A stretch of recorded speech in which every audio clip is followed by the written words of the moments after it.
Tiến sĩ Emoto thực hiện một cuộc thí nghiệm thú vị khác. Ông cho cơm vào 3 hũ thủy tinh và đổ nước vào. Liên tục mỗi ngày trong vòng 1 tháng, ông nói cảm ơn với hũ thủy tinh thứ nhất, mày là đồ ngốc, và hũ thứ hai.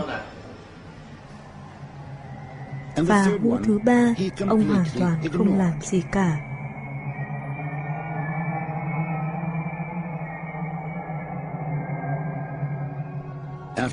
Sau 1 tháng, cơm trong hũ mà được ông nói cảm ơn bắt đầu lên men, phát ra mùi hương thú vị.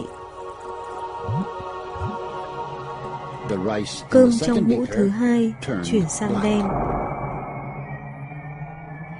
Còn cơm trong hũ không làm gì cả bắt đầu thối rữa. Tiến sĩ Emoto nghĩ rằng cuộc thí nghiệm này đã cho chúng ta một bài học quan trọng, nhất là về việc chúng ta đối đãi như thế nào với con cái.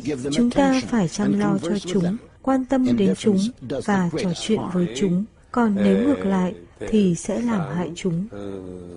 Dreamy story, but almost.